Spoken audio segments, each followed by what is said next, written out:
Right, let's go across to our friend mister Nizamuddin Rahim. Nizamuddin Rahim साहब इस वक्त हमारे साथ हैं। निजाम साहब नमस्कार। नमस्कार सर। नमस्कार नमस्कार, कैसे हैं सर, कैसे हैं? एकदम बढ़िया सर। तो कैसा चल रहा है सर वर्षाताई गायकवाड़ की जो कैंपेन है, कैसी चल रही सभी है? पूरा पूरे मुंबई अच्छा चल रहा है। पूरा बॉम्बे अच्छा चल रहा है, क्या बात है। मगर वहां जैसे बजाज साहब बोले, जबरदस्त एक जोश दिख रहा है, एक जोश हवा में, एक लहर है, असल में देखने को एक चेंज दिख रहा है सर। ये जोश जनता का है ना जी, जनता का जोश है, मतलब मगर पूरा आप वो हिस्सेदार जनता सर, इस सरकार से जनता जो है त्रस्त है और उसका बदला लेने के लिए जनता स्वयं काम कर रही है जी। आज आप चुनाव के आप जितने आसपास जाएंगे, जो प्रोसेस है इलेक्शन के वो छोड़ दें तो बाकी के सारे काम जनता खुद कर रही है। लोगों को लाना, लोगों को पहुंचाना, लोगों का वोट डलवाने का काम करना, जितना काम है जनता खुद कर रही है।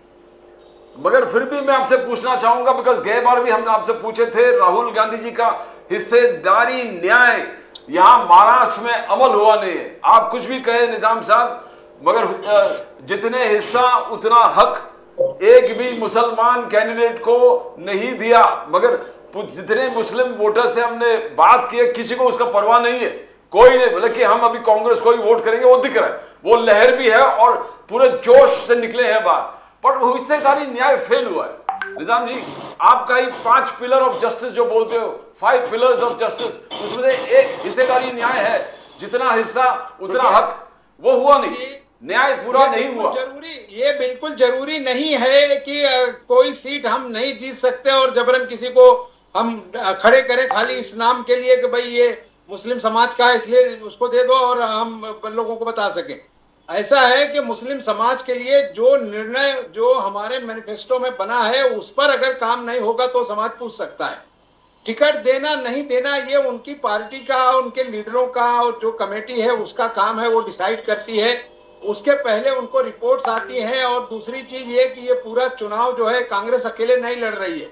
अगर कांग्रेस अकेले लड़ रही होती, जहां जहां कांग्रेस अकेले लड़ रही वहां वहां उन्होंने माइनॉरिटीज को जरूर दिया है टिकट, इसमें कोई पूरे महाराष्ट्र में नहीं। निजाम जी निजामुद्दीन जी, पूरे महाराष्ट्र में एमवीए ने एक भी सीट नहीं दिया। मैं सिर्फ ये बोल के कंक्लूड करता हूं, बहुत दुख की बात है कि हिस्सेदारी न्याय सेक्युलरिज्म पे विश्वास करने वाले पार्टी, आपके फंडामेंटल्स बहुत स्ट्रांग है। राइट फ्रॉम इंदिरा गांधी, राहुल गांधी, नेहरू जी, एक लाइन है जो विश्वास करते थे फंडामेंट, जो सेक्युलरिज्म पे टोटल है, पिलर्स ऑफ कॉन्स्टिट्यूशन, संविधान पे, और लोग सीखते थे इससे। यहां पर दुख की बात है, एक भी पूरे महाराष्ट्र में नहीं मिला। ये दुख की बात है, पूरे महाराष्ट्र में एक मुसलमान कैंडिडेट। इसमें ऐसा है कि राजनीति में कोई दुख का विषय नहीं होता। गुजरात में नहीं है तो वहां दुख का विषय क्या? अभी तो आपको मैं बताऊं, आपको हैरत होगी, मैं कल औरंगाबाद जाके आया, कल मैं मराठवाड़ा के इलेक्शन में था। इस बार वहां एक सीट जो एमआईएम जीती थी वो भी हार रही है। इसलिए अभी ये कोई विषय नहीं है कि किसी मुसलमान को टिकट नहीं दिया। तो आप मुस्लिम कम्युनिटी का जोश देखिए, आपको आज लगेगा कि पूरे देश में, न सिर्फ मुंबई महाराष्ट्र बल्कि पूरे भारतवर्ष में जहां जहां चुनाव हो रहा है, माइनॉरिटीज पूरी ताकत के साथ इंडिया अलायंस गठबंधन के हर कैंडिडेट के साथ खड़ी है जो किसी भी दल से लड़ रहा है। एक चीज तो है, इसलिए अब वो विषय नहीं रहा, वो विषय साहब एक चीज तो है, वो विषय बड़े लीडरों के संज्ञान में लाया गया था और उसका कंपेंसेशन पार्टी अभी 3 महीने के बाद महाराष्ट्र में विधानसभा का चुनाव है, कंपेंसेट हो जाएगा। ऐसा नहीं है कि आपकी बात रखने वाला पार्लियामेंट में कौन नहीं रहेगा। राज्यसभा में ऑलरेडी हमारा एक सांसद महाराष्ट्र से राज्यसभा में रिप्रेजेंटेशन कर रहा है महाराष्ट्र का। ऐसा नहीं कि हमारे यहाँ माइनॉरिटीज को दिया नहीं है। इसलिए अब ये विषय खत्म हो गया है। प्रदीप जी, विषय तलाशिए, ये निजाम साहब जो यूपी से, जो उत्तर प्रदेश से और बाकी अन्य जगहों से, बिहार से भी जो रिपोर्ट आ रही है वो ये आ रही है कि बूथ खुलने के पहले 6, सवा 6 बजे सबसे ज्यादा भीड़ जो होती है वो मुसलमानों की होती है, माइनॉरिटीज की हो सबसे ज्यादा। मुझे लग रहा है बिल्कुल स्ट्रेटेजिक यूनाइटेड वोटिंग हो रही है पूरे देश में। आप मानेंगे इस बात को? सर जहां भी वोटिंग हो रहा है वहां सबसे ज्यादा उत्साह जो है वो माइनॉरिटीज में है जी। और वो बिल्कुल सब एक मत हैं, उसमें किसी तरह का कोई ये नहीं है। एक डिसीजन है कि इंडिया अलायंस के साथ देश में हमें खड़ा रहना है, तो हर जगह वो खड़े हैं और मजबूती से इस देश के लोकतंत्र को बचाने के लिए माइनॉरिटीज एक तरह से एक साथ है। जी, दुरुस्त और बात। आपने देखा होगा कि प्रधानमंत्री जी का जो शब्दकोश जो इस्तेमाल कर रहे हैं, जिन भाषा का जिस घटिया स्तर पर वो इस्तेमाल कर रहे हैं, उसलिए भी लोग जो है मोदी जी का साथ छोड़कर इंडिया गठबंधन के साथ खड़े हैं। अगर वो हमको इस देश में दोयम दर्जे का शहरी मानते हैं या इस देश में वो मुस्लिम्स को देखना पसंद नहीं करते हैं, तो मुसलमान उनको कैसे उनके साथ खड़ा होगा। अगर वो अपना कदम बढ़ाते और मुसलमानों के साथ न्याय करते और देश की महिलाओं के साथ न्याय करते, लोगों के साथ न्याय करते, तो शायद इनके साथ भी लोग खड़े होते। ऐसा नहीं है कि देश में बीजेपी को मुसलमानों ने वोट नहीं दिया, पिछली बार चुनाव में दिया उनको वोट, लेकिन बजाय उन्होंने उनको फायदा पहुंचाने के वो उनको पूरे सामाजिक तौर से खत्म करना चाहते हैं। मंच से प्रधानमंत्री आचार संहिता का भी ध्यान नहीं रख रहे हैं और सीधा सीधा कहते हैं कि हम मुसलमानों को रिजर्वेशन खत्म कर देंगे। अरे आप ऑलरेडी रिजर्वेशन जो 27% ओबीसी में मिल रहा है वो तो दे ही रहे ना, आप क्या खत्म कर देंगे, आपकी क्या हैसियत है खत्म कर देंगे आप। तो ये बातें झूठ की बोलकर और लोगों को बेवकूफ बनाने के अलावा बीजेपी और उनके एलआई के पास कुछ है नहीं। इसलिए देश की आम जनता, वो सिर्फ मुसलमानों का इशू नहीं है, उसमें दलित है, गरीब है, बेरोजगार है, आपका आदिवासी है और जो गरीब तबके का आदमी है, वो सब के सब एक साथ मिलकर इस देश को बचाने के लिए, इस देश की से बेकारी खत्म करने के लिए, इस देश के में संविधान का राज रखने के लिए सब एक साथ आ रहे हैं और एक साथ मिलजुल कर वोट कर रहे हैं। जी, दुरुस्त बात है। अडानी अंबानी पर जो प्राइम मिनिस्टर मोदी जी ने राहुल गांधी जी पर आरोप लगाया कि अब आप चुप क्यों हो राहुल गांधी, आप पहले तो पूरे पार्लियामेंट को हिलाकर रख दिया था। अडानी के 30,000 करोड़ का घपला, 40,000 करोड़ का घपला, अंबानी रफेल के साथ अनिल अंबानी को जोड़ना, अडानी अंबानी का लगातार हर दिन पार्लियामेंट में, हर दिन पार्लियामेंट के बाहर राहुल गांधी जी चिल्लाने वाले राहुल जी आज चुप क्यों है, क्या टेम्पो भरकर कैश पहुंच गए हैं, नरेंद्र मोदी जी का प्रश्न है। राहुल गांधी जी चुप क्यों है निजामुद्दीन जी? इससे बड़ा झूठा आदमी कौन हो सकता है कि ट्रैक्टर और ट्राली और टेम्पो में भर के पैसा आता है। यानी इससे ज्यादा घटिया बात क्या हो सकती है। नरेंद्र मोदी जी जिस तरह की बात कर रहे हैं, वो छोटे से छोटे आदमी के पीछे ईडी सीबीआई और उसकी जांच लगाते हैं। अगर राहुल गांधी ने एक पैसा भी लिया होता तो मोदी अब तक रोड पे नंगे नाच रहे होते और लोगों से कह रहे होते कि देखिए ये करप्शन इन्होंने किया है और मैंने पकड़ा है।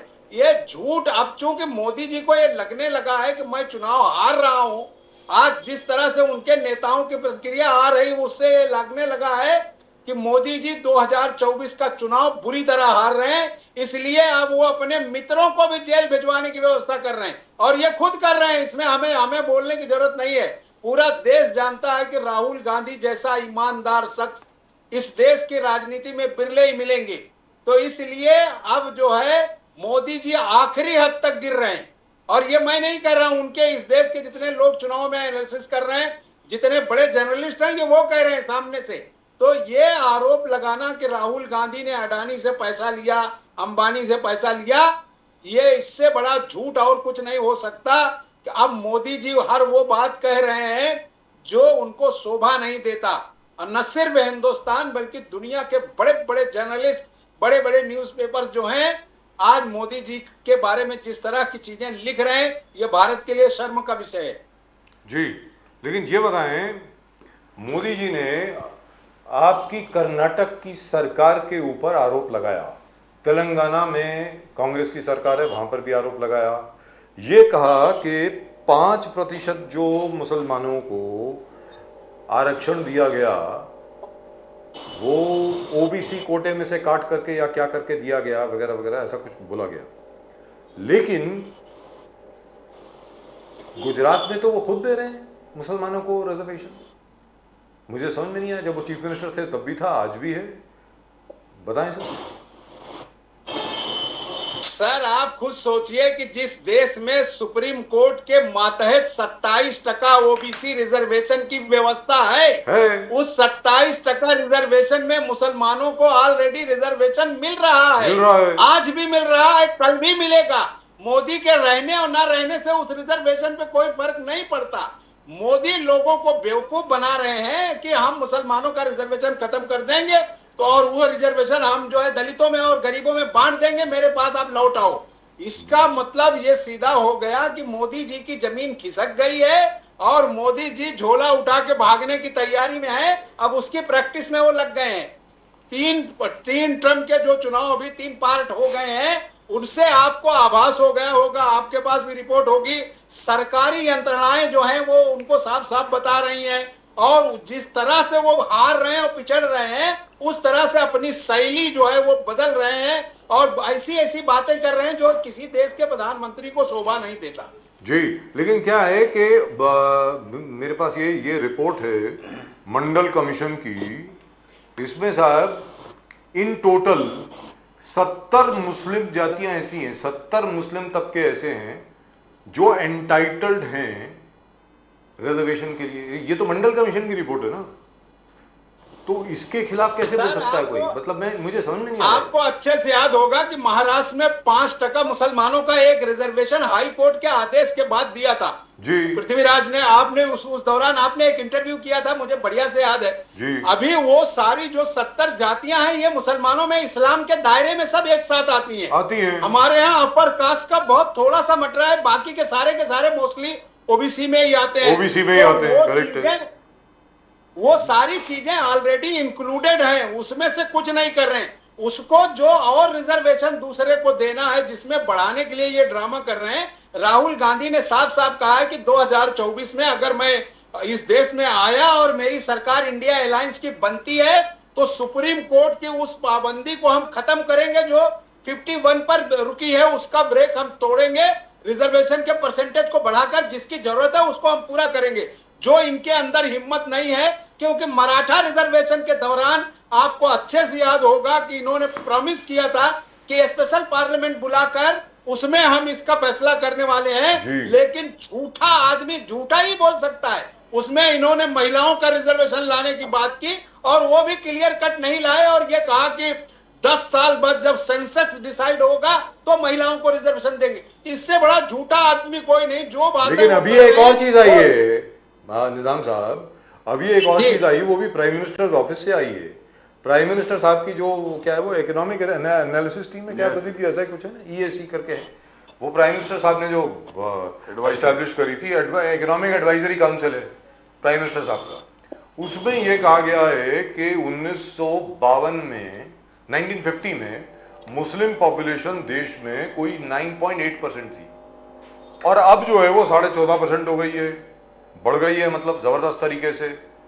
तो अभी तो क्या ये जान करके अभी रिलीज किया गया है डेटा, ये मोदी जी के और भारतीय जनता पार्टी के इस कथन को मतलब सॉलिडिफाई करने के लिए कि जो मोदी जी कह रहे हैं कि जिनके ज्यादा बच्चे पैदा होते हैं उनको आप ये दे देंगे, क्या ऐसा है? क्या पूछ रहा हूं आपसे सर। आप मुझे मैं आप सिंपल सा आपको इसका उदाहरण देता हूं। जो जिस आबादी का मोदी जी आज जिक्र कर रहे हैं, आप उनसे पूछिए कि इस देश में बाकी के लोगों की आबादी नहीं बढ़ी, या मुसलमानों के यहाँ 6-8 बच्चे हुए तो मोदी जी कितने भाई बहन हैं? आप उनसे पूछिए कि आपके पिताजी अलग से कहीं से लेके आए थे, आपके यहाँ पैदा नहीं हुए थे वो? ऐसे अगर इस तरह की घटिया बात करेंगे तो ये देश को सब पता है कि जब देश 1952 में पहली जनगणना हुई, उसके बाद से जितनी बार जनगणना होनी थी उतनी रेशियो से सबके यहाँ बढ़े हैं और सभी के यहाँ इतने बच्चे हैं, 6-6, 8, 10-10। लालू प्रसाद के 12 बच्चे हैं, उस जमाने में नरसिम्हा राव जी के यहाँ 11 बच्चे थे। अभी इस तरह की घटिया हरकतें लोगों के दिमाग में बैठाने का काम हो रहा है कि मुसलमान, मैं आपको दावे से कह सकता हूं जो सेंसेक्स इसके पिछला हुआ था 2011 का रिकॉर्ड है सर, उसमें एक रिकॉर्ड है। मैं आपको बता रहा हूं कि जिस रेशियो से आज मुसलमान की आबादी बढ़ रही है, जो कह रहे हैं अगर ऐसे बढ़ी तो 400 साल लगेंगे हिंदू भाइयों के साथ बराबरी करने को। 400 साल। निजामुद्दीन जी, मगर यहाँ पर तारीफ भी की है मोदी जी ने, तारीफ भी की है। थर्ड फेज के बाद अमित शाह जी ने कहा कि देखो अब खत्म हो गया, हम 190 प्लस है, थर्ड फेज के बाद 190 प्लस हो गए, अब जीत 400 प्लस हो गए। मगर at the same time Modi ji ने कहा कि देखिए मैं ना मुसलमान के खिलाफ हूं ना इस्लाम के खिलाफ हूं। आप मुसलमान जो बहनें हैं, सुनिए फुल स्टेटमेंट, मुसलमान बहनों से पूछिए कि प्राइम मिनिस्टर मोदी कितना सिंसियर है, पूछिए उनसे, बहनों से पूछिए। ट्रिपल तलाक देकर उनको जो न्याय दिया और आयुष्मान कार्ड से जो बेनिफिट मिला, कोविड वैक्सीन से जो उनको मदद मिला, आवास योजना से बिना डिस्क्रिमिनेशन के घर मिला, आप मुसलमान बहनों से पूछिए मोदी जी के सिंसियरिटी के बारे में, तो आप क्या कहोगे? ऐसा है कि उसमें मोदी जी का कोई एहसान नहीं है। हम इस देश में टैक्स भरते हैं, मुसलमान इस देश में टैक्स भरता है, सरकार की पॉलिसी बनती है, उसमें जो बेनिफिट आता है वो अलग से नहीं आता, उतना ही आता है जितना हमारे लिए बनता है, जितना हमारे हिंदू भाइयों के लिए बनता है। पॉलिसीज किसी नाम से सेपरेट नहीं बनती। दूसरी चीज, जो बहनों की सुरक्षा की बात कर रहे हैं, बिल्किस के केस को आपको अच्छे से याद होगा, गुजरात में पूरी दुनिया में सर जो है इनका झुक गया जब इनके लोग जाकर माला पहना रहे थे। और भी इस तरह की चीजें हैं, उसको छेड़कर फायदा नहीं है। मोदी जी नफरत, मुसलमानों से नफरत, इस देश में किस तरह से हिंदू सर, क्या आप निजामुद्दीन साहब, वो करना, क्या आप हिंदू बहनों की माओं के मंगलसूत्र छीन करके लूटने वाले हैं क्या? ये कहा है मोदी जी ने। सर आप बताइए, पहले वो गारंटी करें कि उन्होंने अपने मंगलसूत्र की रक्षा होने दी क्या? आप सोचिए ना कि 2 चुनाव, पहला पार्लियामेंट चुनाव में जब उन्होंने नॉमिनेशन फाइल किया तो उन्होंने अपनी बीवी का जिक्र नहीं किया। जब उनको सेकंड नॉमिनेशन फाइल करना हुआ तो उनको लगा कि मैं तो ये उड़ जाएगा मेरा नॉमिनेशन, तो उन्होंने एक्सेप्ट किया मेरी बीवी है। जब आपकी बीवी है तो उस मंगलसूत्र की रक्षा कहां हुई? और दूसरी चीज, इससे घटिया बात नहीं हो सकती। दुनिया का खूंखार से खूंखार आदमी किसी के मंगलसूत्र से नहीं खेल सकता, और अगर किसी ने खेला तो मोदी जी स्वयं है, क्योंकि नोटबंदी करके महिलाओं को रोड पर लाने वाले मोदी जी हैं। क्योंकि आपके मालूम होगा सर कि स्त्री धन जो है वो किसी का अधिकार नहीं होता, वो हमारी बहनों स्त्रियों का उस पर अधिकार है, उसका एक कानून ला बना है। उस धन को भी इन्होंने घरों से निकाल कर घरों के अंदर कितनी नफरत पैदा कर दी कि परिवार में लोगों को टूट पैदा हो गया कि औरतों ने धन छुपा के रखा है, उसको इन्होंने लूट लिया पूरा। उसके बाद जिस मंगलसूत्र को लोग खरीद रहे थे सोने में, अब वो मंगलसूत्र पीतल में चला गया। कभी 2 तोला 5 तोला सोने का मंगलसूत्र बनता था, अब 1 ग्राम में मंगलसूत्र बनता है, और मोदी जी की निगाह वहां भी लगी है कि उसे भी छीन लो। तो मंगलसूत्र छीनने की बात जो इस देश, लेकिन ये बात कही क्यों गई? नहीं, मेरा सवाल कुछ और है सर, वो सब छोड़िए, वो तो सबको मालूम है नोटबंदी के बाद क्या हुआ, लोगों की क्या हालत हुई। हम सबकी हालत हुई यार, अकेले लोगों की थोड़ी हालत हुई, हम सबकी हालत यही हुई। मतलब किसी को पैसे नहीं थे घर में। मतलब 8 तारीख को तो ये देख रहे थे लोग यार 100 रुपए निकालो कहीं से किसी और से मांग लो, कोई दुकानदार के पास होंगे, कुछ ये हालत हो गई। लेकिन ये मंगलसूत्र की बात आई कहां से, मुझे ये समझ में नहीं आया, क्योंकि कांग्रेस ने कभी नहीं कहा ये। उनके दिमाग में एक ड्रामा आरएसएस के लोगों ने पिछले 10 वर्षों में चला रखा था कि अगर हम मुसलमानों को इस देश से निकाल देंगे और उनका राइट छीन लेंगे वोटिंग का, 24 करोड़ मुसलमानों पे कब्जा करके हम आपको बांट देंगे। तो उस धोखे में जैसे लोगों को 15 लाख देने का वादा करके आए थे कि भाई जितना पैसा काला धन आएगा उसको बांट के 15 लाख तुम्हारे खाते में डाल दूंगा। अब एक परिवार में 5 लोग थे, 75 लाख उन्होंने सोचा कि जिंदगी में नहीं कमाया, इसको वोट दे दो, 75 लाख घर में आ जाएगा, रोजगार भी हो जाएगा, हम ऐश भी कर लेंगे, सबकी शादी ब्याह हो जाएगी, जमीन भी हो जाएगा, जुमले की तरह सारा कुछ। लेकिन आजकल जैसा प्रदीप जी ने अभी जैसे कहा, आज की तारीख में तो मोदी जी मुसलमानों की बड़ी तारीफ कर रहे हैं, कहते वो तो मेरे भाई हैं, ऐसा बोलते सर। अब हार रहे हैं ना, अभी उनको ये लगने लगा, 3 दिन में उनका एडवाइजर बदल गया। 3 दिन तक आप 3 दिन पहले मोदी की सारी स्पीचेस सुन लीजिए, चाहे राजस्थान में हो, चाहे महाराष्ट्र में हो, चाहे आप वो जाकर अभी तेलंगाना और वो, जिस तरह की भाषा उन्होंने बात किया देश में, ये दुनिया का कोई आदमी ऐसी भाषा नहीं इस्तेमाल कर सकता। यहाँ तक कि हलाकू खान जिसकी हिस्ट्री रही है तातार की, उसने भी इस तरह की भाषा का इस्तेमाल नहीं किया जिस तरह से हमारे देश के सम्माननीय प्रधानमंत्री ने किया। शरद पवार जी, निजामुद्दीन जी, शरद पवार जी जिस प्रकार से सरप्राइज करते हैं हर लोगों को, अचानक उन्होंने कहा कि सब छोटे छोटे पार्टी मर्ज हो जाएंगे कांग्रेस के अंदर, तो इसमें चर्चा होने लगा कि क्या उद्धव ठाकरे जी, तो किसी ने, एकनाथ शिंदे जी ने कहा कि ऑलरेडी कांग्रेसमैन है उद्धव ठाकरे जी, ऑलरेडी कांग्रेस के मेंबर है। नाना पाटोले जी ने कंफर्म किया कि राहुल गांधी जी ने उनसे कहा कि बहुत सारे छोटे छोटे दलों के लीडर आए थे और कहा कि हम मर्ज होना चाहते हैं कांग्रेस के। तो ये क्या ये संकेत है कि आप 2024 में आने वाले कांग्रेस लेड गवर्नमेंट? आपको आंध्रा याद है? आंध्रा आपको याद है ना सर? बिल्कुल। YSR रेड्डी की बेटी कांग्रेस में विलय कर गई अपनी पार्टी लेकर। तो जो छोटे मोटे दल हैं जो राजनीति में नहीं सरवाइव करेंगे या जिनके पास ये लगता है कि हमें काम करना है, तो आज की तारीख में गारंटी और विश्वास का एक ही नेता है, वो है राहुल गांधी। तो जिसके नेतृत्व में कोई भी आना चाहे। दूसरी चीज, शरद पवार जी खुद बड़े नेता हैं, न सिर्फ महाराज बल्कि देश के हैं। अगर वो कोई बात कहते हैं तो कोई ना कोई जवाबदारी होगी। और यह राजनीतिक मंच का मुद्दा नहीं है। मोदी जी के लिए मुद्दा घबराहट का हो सकता है, देशवासियों के लिए नहीं हो सकता। हाथ बदलेगा हालात, हाथ बदलेगा हालात। राहुल गांधी जी कह रहे हैं कि ये 5 पिलर्स ऑफ जस्टिस और 25 गारंटी, और मोदी जी ने जो अडानी अंबानी को पैसे दिए उतने ही पैसे मैं गरीबों में बांटूंगा, गरीबों में बांटूंगा। और उन्होंने कहा कि ये महालक्ष्मी योजना है, वो जो 1 लाख रुपया एनुअली महिलाओं को देंगे, पहली नौकरी पक्की 50, तो ये पूरे फंडिंग का स्कीम भी राहुल गांधी जी ऑलरेडी बना दिए। क्या ये गेम चेंजर है निजामुद्दीन जी? क्या ये गेम चेंजर है 2024 के लिए? देखिए, सीधी सी बात है कि दो लोग ऐसे हैं, एक जुमलेबाज है और एक ईमानदार है, और दोनों का जो 10 साल का कार्यक्षेत्र है वो आप देख लीजिए कि 10 साल में जुमलेबाज ने क्या किया इस देश में। जितने जुमले उन्होंने कहे थे वो पूरा हुआ क्या? राहुल गांधी के नेतृत्व में जिन 3 राज्यों में सरकारें बनी और उन्होंने जो जो प्रॉमिस किया था प्रदीप जी, वो सारे के सारे 100% उन्होंने करके दिखाए। तो अगर राहुल गांधी कोई प्रॉमिस कर रहे हैं इस देश के सामने, तो राहुल गांधी के पास उसका रोड मैप है और वो 100% पूरा करके इस देश के सामने, इस देश की जनता के लिए रखेंगे। जहां तक अडानी और अंबानी की दौलत का उनसे वसूलने का सवाल है, जो गलत तरीके से पैसा जहां भी गया है वो इस देश के लोगों की जरूरत है, वो आना चाहिए और जो जरूरतमंद लोग हैं उनको बांटना चाहिए। क्योंकि कर्ज जो है इस देश में जिस तरह से गरीबों के पास है, जो खुदकशी कर रहे हैं 10 सालों में, उनको बचाना इस देश में भी देश की सरकार की जरूरत है। लेकिन ये बताएं निजाम साहब, चलते चलते आज की तारीख में जो रिजर्वेशन की बात है, रिजर्वेशन तो तकरीबन खत्म हो ही गया है ना। हर जगह पे तो कॉन्ट्रैक्ट वर्कर्स लगा दिए हैं, भर्ती कोई हो नहीं रही। सिर्फ सरकारी नौकरियों में रिजर्वेशन थी, वो भी खत्म हो गई है।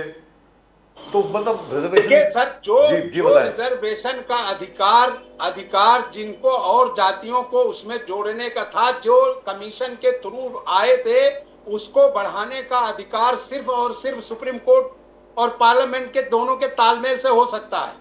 एक बार सुप्रीम कोर्ट ने अगर किसी चीज के लिए ब्रेक कर दिया है, उसको तोड़ने का काम जब तक सुप्रीम कोर्ट को बताने के लिए संसद तैयार नहीं होगी, तब तक किसी सरकार में दम नहीं है कि वो रिजर्वेशन घटाए या बढ़ाए। राहुल जी ने ये साफ शब्दों में कहा कि अगर हमारी सरकार आती है और हम संसद में बहुमत ले आते हैं, तो हम सुप्रीम कोर्ट में इस कानून को बदलकर वो आप कर देंगे। मैं कुछ और बोल रहा हूँ। 100% सर, वो आप करेंगे। अगर आप लोग जीत गए तो जरूर आप करेंगे, उसमें कोई बात नहीं है। लेकिन नौकरियां कहाँ हैं? नौकरियां देंगे कहां से आप? मैं कहता हूँ आप 60% कर देंगे। नौकरियां तभी आएंगी जब आप कोई काम करना चाहें। आप देखिए कि पिछले 5 वर्षों में नौकरी नहीं देना है, ये मोदी की प्लानिंग है। लेकिन राहुल जी आज भी कह रहे हैं कि सरकार बनते ही पहले महीने में 30 लाख नौकरियां दूंगा, पहले महीने में। उनके पास रोड मैप है सर, उनके पास काम है और वो बिल्कुल इस देश के नौजवानों। लेकिन ऐसा क्यों है? मेरी समझ के बाहर, जरा समझाया जाए। कांग्रेस में एक चर्चा क्या है? क्योंकि 36 लाख के करीब नौकरियां हैं जो पिछले 8 साल में जहां पर भर्ती नहीं हुई है। ये सरकारी नौकरियों की बात कर रहे हैं हम लोग। एक चीज आपको बता दें, जब राहुल गांधी कहते हैं कि मैं 30 या 36 लाख नौकरियां दूंगा, वो ये नहीं कह रहे कि मैं दूंगा, वो ये कह रहे हैं कि 36 लाख नौकरियां जो आज की तारीख में खाली पड़ी हैं सरकारी महकमों में, उनको हम लोग फिल करेंगे। आपके मुताबिक अभी तक क्यों नहीं दी गई हैं? मतलब उससे तो फायदा ही होता है ना मोदी जी का। इसलिए नहीं दी गई कि आज भी मोदी जी देश की संपत्ति को सीधा सीधा बेच के उसका प्राइवेटाइजेशन कर रहे हैं। आज इसीलिए वो नौकरियां देना नहीं चाहते कि जब उनको कोई सेक्टर बेचना होता है तो उसका सबसे बड़ा मुद्दा आता है कि उसमें काम करने वालों को बीआरएस एक्सेप्ट कैसे करेंगे या काम करने वाले लोगों का कंपनसेशन कैसे करेंगे। इसलिए मोदी जी और उनकी मंडली चाहती है कि देश के नौजवानों को नौकरी दो मत। जितने उपक्रम बेचने हैं आप देखिए कि उसमें 10 वर्षों में कोई भर्ती नहीं हुई है, बल्कि जिनकी सर्विसेज थोड़ा दिन बची थी उसको बीआरएस जबरन बीआरएस देकर उसको बेचने का काम किया गया। तो इस तरह की चीजों को राहुल गांधी उनकी कमेटी के लोग बिकने नहीं देंगे और उसमें नया डेवलपमेंट करके उन चीजों को जो कहने का मतलब ये हुआ निजाम साहब, तो यहां पर बीजेपी और आप में यहां पर फर्क नजर आता है। भारतीय जनता पार्टी का ये मानना है कि भारत के लोगों को इतना सक्षम बना दो कि वो नौकरी लेने के बजाय नौकरी देने वाले बने। आप कह रहे हैं कि हम सरकार की तरफ से ऐसी व्यवस्था कायम करेंगे एक बार फिर कि लोगों को सरकारी नौकरी मिलेगी।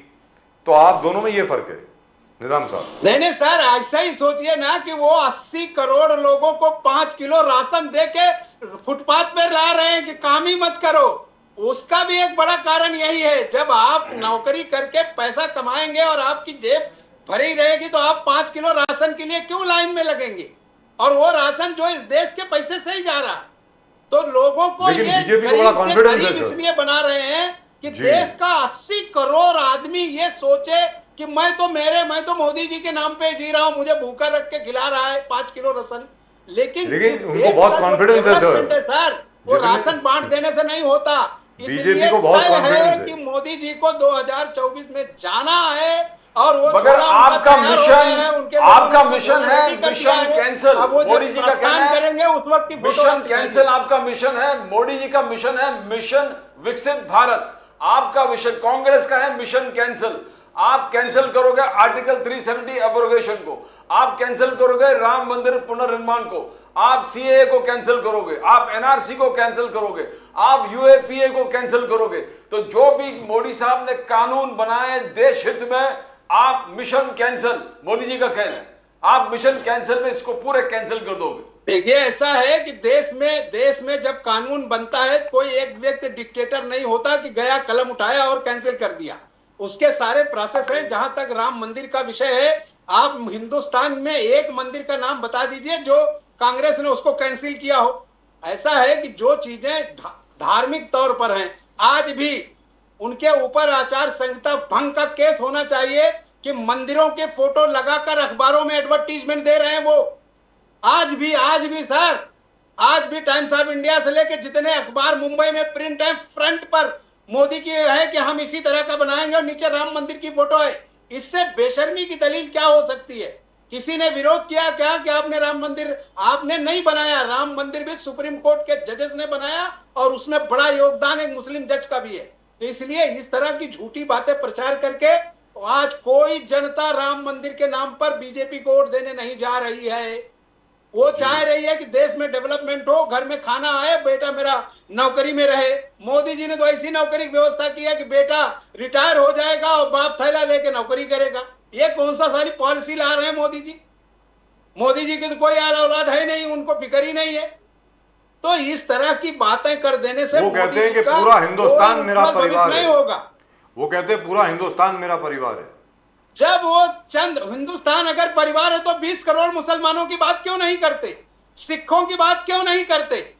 और फिर उसके बाद उन गरीब दलितों का जिनके घरों पर तबाही कर रहे हो, जिनकी बेटियों का रेप कर रहे हो, मणिपुर को क्यों नहीं जोड़ते कि ये भी मेरे परिवार है? और फिर कहें मोदी जी कि मेरे परिवार में जो हुआ है मैं इसकी सजा दूंगा। मोदी जी से बड़ा झूठा कोई है ही नहीं। पूरा देश, अरे प्रधानमंत्री है तो देश आपका ही है ना। जो आपके देश का प्रधानमंत्री होगा देश उसी का होगा। तो आपके मुताबिक तो अगर उनका पूरा परिवार है ये देश, तो फिर मणिपुर कहाँ है? बिल्किस बानो कहाँ है? और ये जो 40 करोड़ 50 करोड़ लोगों का जो इश्यू चल रहा है वो सब कहाँ है? 20 करोड़ मुसलमानों का भविष्य कहाँ है अगर उसमें है? तो एक तरफ मंच से कह रहे मुसलमान छीन लूंगा, तो कोई बाप अपने बच्चे का भविष्य छीनता है क्या? आपको मोदी जी क्या तो तस्वीर खुद दिख आप रही है कह रहे हैं कि सर? अपने बच्चे का गोली चला दूंगा। सर जून 4 को आपको क्या तस्वीर दिख रही है? 4 जून को क्या होने वाला है? सर सुन नहीं पाया, क्या कहा आपने? मैंने कहा कि जब परिणाम आएंगे चुनाव के 3 और 4 जून को, आपको क्या तस्वीर दिख रही है वो तो बताएं। सर क्लियर कट सत्ता बदल रही है सर, सत्ता बदल रही है। जनता से आप बात करिए। वो अब पहले तो चुपचाप रहता था, बोलता था इलेक्शन है देखेंगे, अब तो वो डिफिनीशन बताता है पूरे इलेक्शन की, और उसके बाद गालियां बकता है, फिर बोलता है वोट डाल के आएंगे। और आप देख ही रहे ना कल जिस तरह की पोलिंग हुई है, जो पुलिस दौड़ा के लोगों को मारती है, आइडेंटिटी कार्ड छीन लेती है, लोगों को धक्के देती है। कल लखनऊ की आप देख लीजिए, अलग अलग जगहों पे जहां जहां पोल हुए हैं, जिस तरह के वीडियो सोशल मीडिया पे आ रहे हैं, ये इंसानियत को शर्मसार करने वाली है। Right, thank you so much sir, all the very best to you. आपसे बात करके बहुत मजा आता है। आप वरिष्ठ Thank you, पत्रकार sir. भी हैं, बिल्कुल कांग्रेस के लॉयल शख्स हैं। मैं तो उस दिन का इंतजार कर रहा हूं कि जिस दिन निजाम साहब खड़े होंगे चुनाव में और हम लोग आपकी चुनाव आकर के कवर करेंगे। सर 100% आपका हम लोग- आशीर्वाद लेंगे, आपका आशीर्वाद लेके चुनाव लड़ेंगे इस बार, बिल्कुल तैयारी है। बिल्कुल आपका जबरदस्त। जोश जो है जबरदस्त जोश, बहुत कम थैंक यू लोगों सर, में। Thank you. Nizamuddin Thank Rais you, sir. साहब, थैंक यू सो मच। नमस्कार, जय Hind. Mr. Nizamuddin Rain has been with the Congress all throughout and has always been very, very loyal to the Congress. I think there was a small interlude when he did flirt with the AIMIM, but not really.